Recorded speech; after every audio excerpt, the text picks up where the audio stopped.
Taking me out of the ordinary. I want you laying me down to the dead. On the edge of the knife, staying drunk on the vine. The angels up in the clouds are jealous of me down. So it's the world of the ordinary. You got me kissing the ground from the sanctuary. Trying to be what you done. Will not return me to dust. The angels up in the clouds. Assalamualaikum warahmatullahi wabarakatuh. Kami dari kelompok 5. Di sini kita akan mewawancarai salah satu petani, yaitu Bapak Haji Taufik dengan pemilik Bapak Lutfi, dengan judul materi pengendalian hama terpadu pada tumbuhan bawang. Tempatnya di Desa Rendu, Kecamatan Sumberkolak, Kabupaten Situbondo.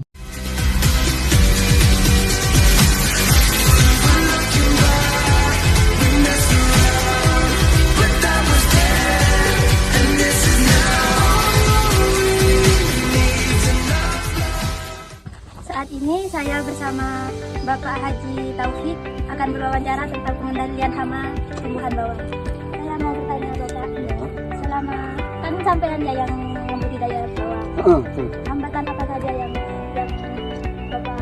Bapak alami waktu membudidaya bawang? Kalau bawang itu kan sangat tergantung dari kondisi cuaca, kondisi musim. Nah, musimnya itu apalagi hujan atau lagi musim kemarau panas. Nah, itu otomatis hamanya juga berbeda. Kalau di musim penghujan itu biasanya paling banyak itu dari jamur atau dari sejenis bakteri yang merugikan. Nah, kalau musim kemarau itu yang jenis hama dari penyakit dari jamur itu biasanya agak berkurang. Biasanya yang banyak itu dari serangga. Nah, jadi bisa kadang-kadang kalau musim kayak gini pancaroban antara kemarau ke musim penghujan itu kedua-duanya. Jadi di saat banyak awan atau kondisi sinar matahari itu tidak normal, kadang-kadang hujan, kadang-kadang ada awan mendung. Nah, itu biasanya serangan ulat yang paling banyak. Jadi tergantung jenis kupu-kupu yang hinggap. Karena ulat itu kan siklusnya dari yang membawa itu kan kupu-kupu.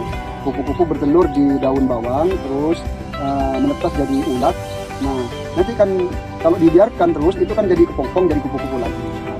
Nah, jadi di sini yang paling banyak saya kendalikan itu kalau musim sekarang ini ya jenis ulat, baik ulat penggulung daun, ulat ketiak itu maupun jenis ulat-ulat yang lain.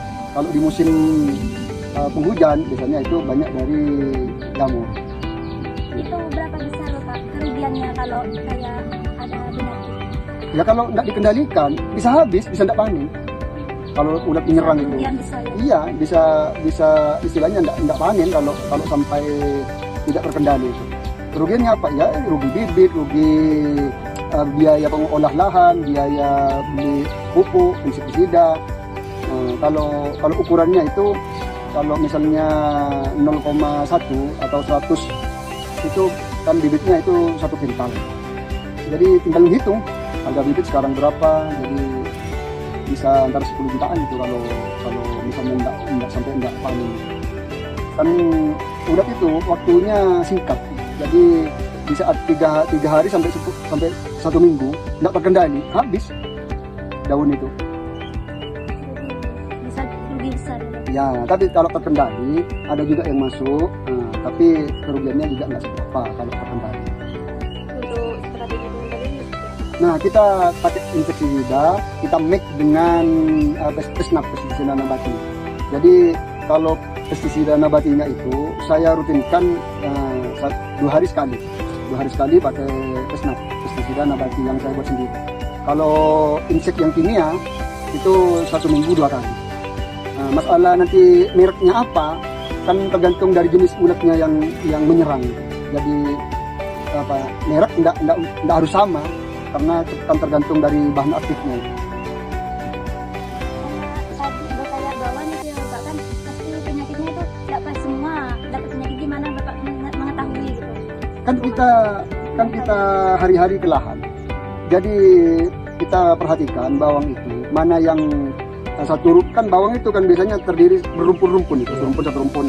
Kan kita amati oh ini kena serangan, oh ini normal. Kan bisa kita amati itu, bukan barang gaib, bukan barang yang tidak bisa kita lihat. Kita bisa tahu kalau bawangnya sehat atau bawangnya kena serangan, itu petani umumnya tahu. Bawang merah, apakah pernah rugi gitu Pak? Tentu saya 2 tahun ini pernah 1 kali zonk, 1 kali gagal total ya, dalam 2 tahun. Tapi itu bukan ulat, jenisnya itu seperti penyakit moler. Moler itu yang disebabkan oleh sejenis bakteri atau virus yang mana yang tidak bisa terlihat oleh mata telanjang kan itu. Tahu-tahu sudah kena serangan itu, dalam waktu 1-2 hari sudah kena moler semua, dan itu susah diobati, susah untuk itu hanya bisa dicegah, dalam artian yang sudah kena itu nggak bisa diobati gitu. Cuman kita bisa mencegah dengan supaya tidak menular ke yang lain, karena sifatnya itu menular sangat cepat gitu. Dalam waktu 1 malam, kalau misalnya 1 rumpun ini kena dalam 1 malam itu sudah radius 1 meter persegi sudah. Kalau 2 malam itu sudah bisa 4, begitu seterusnya, cepat. Penularannya cepat, apalagi di saat ada hujan, karena istilahnya air yang bisa membawa juga terjadi penularannya. Faktor terjadinya hama kayak gitu itu apa Pak? Nah itu sejenis virus atau bakteri yang saya sendiri pun nggak pernah tahu juga. Baru ya Pak? Dibilang baru itu bisa dari dulu ada moler, ada penyakit moler, istilahnya itu dari dulu yang ada. Cuman kadang-kadang kita bisa mengendalikan, kadang-kadang kita nggak bisa mengendalikan. Tapi alhamdulillah setelah kemarin itu di sini pernah kena, selama itu awal-awal tanam, kita masih belum berpengalaman tentang cara menangani penyakit itu. Terus berjalannya waktu, alhamdulillah saya sudah bisa mengatasi, dan sampai sekarang itu hanya kena 1-2, tapi alhamdulillah nggak menyebar. Langsung diatasi. Tapi yang sudah kena itu nggak bisa disembuhkan. Sampai sekarang pun saya tanya ke teman-teman, kalau sudah kena itu nggak bisa disembuhkan. Nah, kita bisa mengatasi hanya supaya nggak menular. Nah, Sudah kena, sudah. Ya, Mati, sudah kalau sudah kena itu otomatis yang rumput itu sudah nggak bisa diharap. Makanya kalau sudah ada yang kena, nah yang di sekitarnya itu saya kasih pencegahan. Nah itu langsung saya ambil, ya dicabut. Nah terus nggak bisa, bukan dipanen, nggak ada hasilnya itu. Jadi memang istilahnya dimusnahkan lah ya. Dan ini barang pohon yang dicabut ini itu langsung saya asingkan, dan kalau bisa itu dibakar. Ini kalau hanya dibuang di sekitarnya itu bisa menular lagi gitu.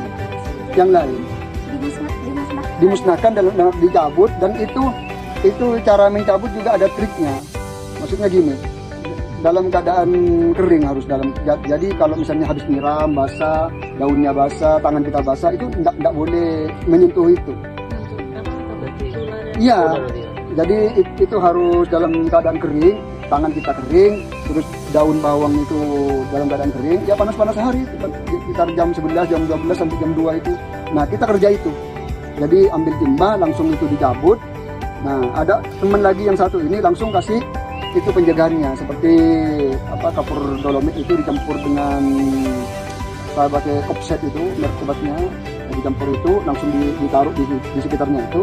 Nah ini nggak boleh pegang yang lain, tangan yang kita pegang itu diusahakan nggak pegang yang lain, khusus untuk nyabut yang kena itu.